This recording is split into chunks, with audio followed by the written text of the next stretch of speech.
Red FM Guts and Glory, Salute 71, honoring the war heroes. जब युद्ध जीतना हो तो आपको अपनी सारी शक्तियों को एकत्रित करना पड़ता है। इंडियन आर्मी ने भी ऐसा ही किया। एयरफोर्स, नेवी के साथ BSF, असम राइफल्स और बांग्लादेश के मुक्ति बाहिनी को अपने साथ लिया। 3 दिसंबर 1971 को ऑफिशियली शुरू हुआ ये युद्ध 16 दिसंबर 1971 को खत्म कर दिया गया। ये ईस्ट पाकिस्तान से बांग्लादेश होने का सफर सिर्फ शब्दों का नहीं था, गोलीबारी के साथ जज्बात भी साथ चले। दरअसल इस युद्ध में ढाका में इंडियन आर्मी के 3000 सैनिकों के सामने 30,000 पाकिस्तानी आर्मी के सैनिक थे, लेकिन बेहतर प्लानिंग और डायनामिक एग्जीक्यूशन की वजह से इतने कम सैनिकों के साथ भी इंडियन आर्मी ने ये जंग जीत ली। इस युद्ध को जल्द से जल्द खत्म करना था और ठोस तरीके से करना था। इस युद्ध में बांग्लादेश के मुक्ति बाहिनी को खास तरीके से प्रशिक्षण करवाया गया था इंडियन आर्मी की तरफ से। इसका फायदा इंडियन आर्मी को पूरा मिला इस युद्ध के दौरान। ये लोग अपनी जमीन को बहुत अच्छे से जानते थे और जिन रास्तों से मुक्ति बाहिनी इंडियन आर्मी को ले गए, ये इनके बिना इतनी जल्दी पार कर पाना और इतना अंदर जाना मुमकिन नहीं था। बांग्लादेश दुनिया का सबसे कठिन रिवर राइन टेरेन में से एक है और दुश्मन को एक आश्वासन इसलिए भी था क्योंकि इंटरनेशनल प्रेशर के साथ साथ इतने मुश्किल रास्ते इतने आसानी से कोई पार नहीं कर सकता था, और वो भी इतनी जल्दी। लेकिन इसी का नाम इंडियन आर्मी है, जो हर बाधा को पार कर सही समय पर अपने मंजिल तक पहुंच जाती है और काम खत्म करती है। ऐसे ही एक मिशन के बारे में आज के गट्स एंड ग्लोरी में अपनी शौर्य गाथा सुनाएंगे परम विशिष्ट सेवा मेडल, उत्तम युद्ध सेवा medal, Ati Vishisht Seva medal lieutenant general Satyavir Yadav. जय हो, जय हो, वीर तेरी जय हो।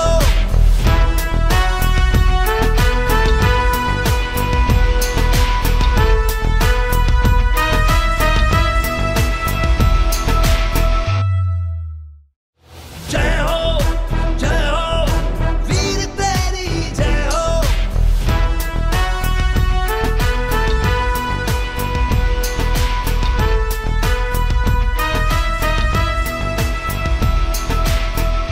Red FM Guts and Glory, Salute 71, honoring the war heroes.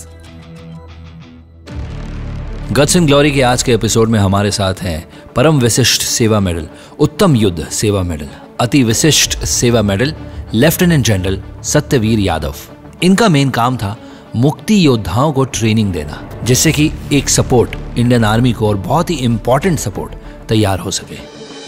मैं lieutenant general Satyavir Yadav. At that time I was serving as instructor in counter insurgency jungle warfare school in Vairengte, that is in Mizo Hills, for training of battalion and personnel to operate against Mizo insurgents in Mizo Hills. I got married on 4th of July. I had come on 2 months leave on 1st of July. On 22nd of July, I got a telegram from my counterinsurgency school that your leave is cancelled. Report forthwith to a place in East Bengal known as Barakpur. I joined Barakpur.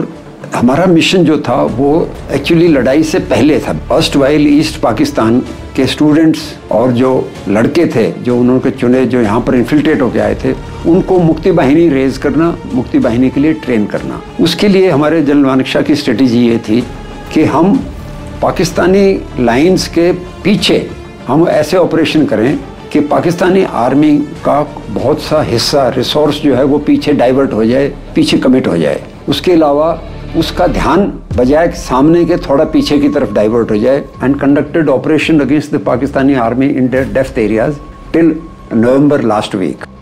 But civilians को army के हिसाब से train करना और एक युद्ध के लिए तैयार करना, ये कोई आसान काम नहीं है। बेसिक दिक्कत ये थी कि हम एक कन्वेंशनल वॉरफेयर, जो नॉर्मल सामने देखे दुश्मन की लड़ाई के लिए ट्रेन किए जाते हैं, ये हमारे ऑपरेशन से बिल्कुल ही डिफरेंट थी। सो पहली डिफिकल्टी हमें ये आई कि कैसे इनको हम ट्रेन करेंगे। इन जवान लड़कों को डिसिप्लिन में लाना इतना आसान नहीं था और उनको हम ज़्यादा सख्ती से पेश नहीं जा सकते थे क्योंकि हमने उनसे काम करवाना था। ये हमारे सैनिक तो थे नहीं जिनको हम सैनिक के लिए रख रहे हैं आगे भविष्य के लिए, तो उनकी कोई मजबूरी नहीं थी हमारे बात मानने की। दूसरा तो इनके डिसिप्लिन में थोड़ा सा हमको प्रॉब्लम। तीसरा ये बड़े भावुक थे जगह जगह पर ट्रेनिंग के दौरान ही बस उनके जज्बात जो है उभर जाते थे कि जिस काम के लिए हम भेजते थे वो काम नहीं करते थे और बाकी सारे काम करते थे। तो इसलिए ये जो समस्याएं जो हमें आई, धीरे समय के साथ हमें भी थोड़ा सा इसका समाधान मिला, हमें थोड़ा इसका तजर्बा हुआ, धीरे धीरे हमारी सक्सेस रेट बढ़ती चली गई और आखिर तक हमने इनको अपने पूरे ढांचे में काबू कर लिया और काफ़ी सफल ऑपरेशंस कराए। पाकिस्तानी आर्मी का मोराल डाउन करने के लिए, उनका ध्यान बजाय सामने के पीछे करने के लिए, उनके रिसोर्सेज को डाइवर्ट करने के लिए हम काफ़ी कामयाब रहे। इंडियन आर्मी का युद्ध करने के अलावा, इंफ्रास्ट्रक्चर बनाने के अलावा एक और महत्वपूर्ण काम था। ईस्ट पाकिस्तान आर्मी से जो लोग सरेंडर किए थे, यानी प्रिजनर्स ऑफ वॉर, उनकी रक्षा करना, वो भी एक बहुत बड़ा टास्क था। लेकिन उसमें भी बहुत सारे चैलेंजेस थे। उसकी बात होगी थोड़ी देर में। सुनते रहिए गट्स एंड ग्लोरी। जय हो वीर तेरी जय हो।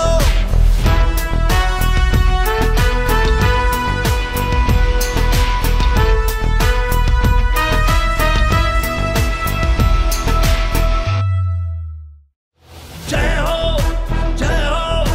वीर तेरी जय हो।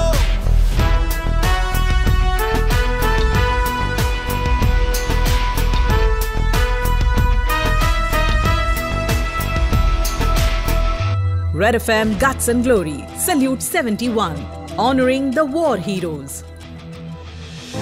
गट्स एंड ग्लोरी की आज के एपिसोड में हमारे साथ हैं परम विशिष्ट सेवा मेडल, उत्तम युद्ध सेवा medal, Ati Vishisht Seva medal lieutenant general Satyavir Yadav. इनका मेन काम था मुक्ति योद्धाओं की आर्मी तैयार करना और उनको ट्रेन करना। वो तो चल ही रहा था, लेकिन साथ ही प्रिजनर्स ऑफ वॉर यानी ईस्ट पाकिस्तान आर्मी से जिन सैनिकों ने सरेंडर किया था, उनको भी बचाना था। 71 की लड़ाई में भारतीय सेना ने अपना एक सिक्का जमा दिया और अपना एक ऐसा सबूत पेश किया पूरे देशवासियों को कि आपने जो हम पर विश्वास रखा है, हमने उस विश्वास का आज पूरा हक अदा कर दिया है। जो आपने हमें ऋण दिया है, जो आपने हमें जिम्मेदारी दी है, इतने वर्षों तक हमें ट्रेन किया है, हम पर जो भरोसा किया है, हम उस भरोसे में पूरा उतरे हैं। आप अंदाज़ा लगाइए कि दूसरे महायुद्ध के बाद ये पहला अवसर था जब इतनी बड़ी दुश्मन की सेना ने एक दूसरी सेना के सामने हथियार डाल दिए। इस समय जो बड़ी कठिनाई थी कि बांग्लादेश गवर्नमेंट और मुक्ति बाहिनी और लोकल जो उत्पीड़ित थे पाकिस्तानी आर्मी से, उनके खिलाफ जो थे, वो इस चीज़ की मांग कर रहे थे कि इनको हमको सौंपा जाए, हम इनसे डायरेक्ट बदला लेंगे। इसका मतलब ये था कि हम इनको काटेंगे या मारेंगे। और हमारी हिंदुस्तान और हिंदुस्तानी सेना के लिए एक बहुत बड़ा चैलेंज था कि हम आखिर कुछ भी है, हमारे दुश्मन थे लड़ाई के मैदान में, लेकिन सरेंडर करने के बाद वो एक हमारी शरण में सैनिक थे। हम एक सैनिक की, पूरी हिंदुस्तान की सेना ने दूसरे सैनिकों का पूरा आदर किया और अपना धर्म निभाया कि हम अपने जिन्होंने हमारे को अपने आप को हमारी शरण में सरेंडर कर दिया, आत्मसमर्पण कर दिया, वो हमारी रक्षा में हैं, हम उन पर कोई आंच नहीं आने देंगे। इसलिए ये एक बहुत बड़ा चैलेंज था इंडियन आर्मी के लिए, जो हमने भी ग्राउंड पर देखा वहाँ पर जसोर में और 9 डिव में, कि लोकल जो थे बहुत खून के प्यासे थे। और हमारे लिए चैलेंज था कि पाकिस्तानी सरेंडर्ड सेना के आदमियों को उनके गुस्से से और आक्रोश से बचाया जाए।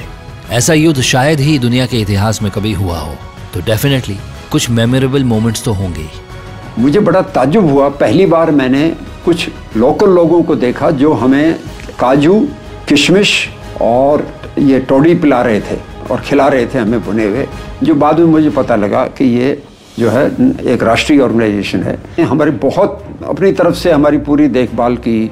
यही माहौल रहा जब तक कि हम सियालदा पहुंचे, कलकत्ता। जब हम ट्रेन में पहुंचे, मुगल सराय से बरेली तक रास्ते में हर एक स्टेशन पर पूरी, हलवा और सब्जी जबरदस्ती। और किसी ने अगर उनको बता दिया कि ये सैनिक है, तो मतलब ये खिला खिला कर हमको इतना हमारा स्वागत हुआ, इतनी हमारी देखभाल हुई, हमें बड़ा अच्छा लगा। गौरव से हमारा सीना ऊंचा हो गया कि हमारे देशवासी हमारी इतनी खुशी मना रहे हैं और इतना हमारा सम्मान कर रहे हैं।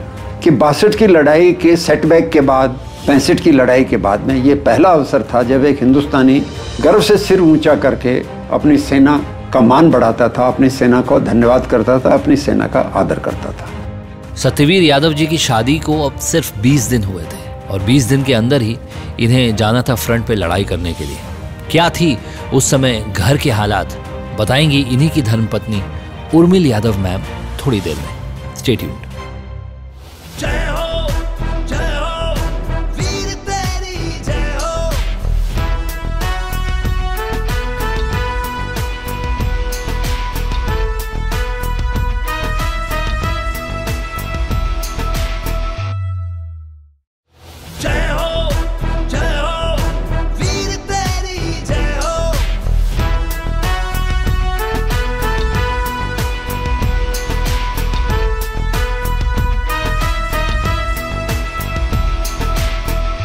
Red FM Guts and Glory, Salute 71, honoring the war heroes. शादी को बस 20 ही दिन हुए थे और फिर यूनिट ज्वाइन करनी थी क्योंकि युद्ध सर पे था। ऐसा ही सिचुएशन था। परमवीर सेवा मेडल, उत्तम युद्ध सेवा मेडल, अति विशिष्ट सेवा मेडल सत्यवीर यादव के घर पे। With just about 20 days of marriage, I had to immediately leave next morning only by train. My family being a service family, they took it in near normal stride. They were quite used to it. But my wife was heartbroken and therefore she was definitely disturbed with this. उनके लिए definitely एक बड़ा झटका और सदमा था और उनको समझाने में, वो ना तो समझ पाई इस बात को और उनको समझाने में थोड़ा समय लगा और उन्होंने बड़े हैवी हार्ट से, मतलब लास्ट में मैंने घर छोड़ा और व्हाटएवर यू कैन से उन्होंने विदा किया। तो डेफिनेटली नटशेल में मेरी फैमिली तो नॉर्मल कोर्स में ले गई, उनको कोई खास, थोड़ा बहुत तो हर एक को होता है माँ बाप को, लेकिन मेरी वाइफ के लिए एक बहुत बड़ा सदमा और झटका था जो उन्होंने ऑफ कोर्स बड़ी हिम्मत से उसको बर्दाश्त किया।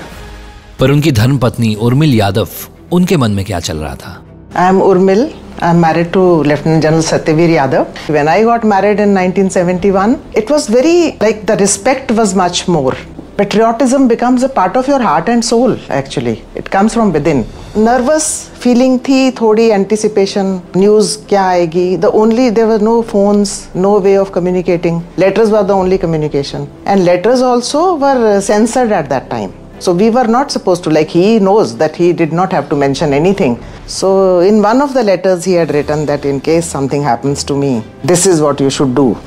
So that was, I think I'll always remember that. By God's grace, nothing like that happened. He came back safe and sound. That part, of course, that will always remain with you. For some time you felt worried, but then I think it is not fear. Maybe when you are very young, I think you are a little bolder also. The overwhelming feeling was of pride that, my husband is doing something great. The army is doing something great. So that pride in your work and the pride in the nation, that was the overwhelming feeling.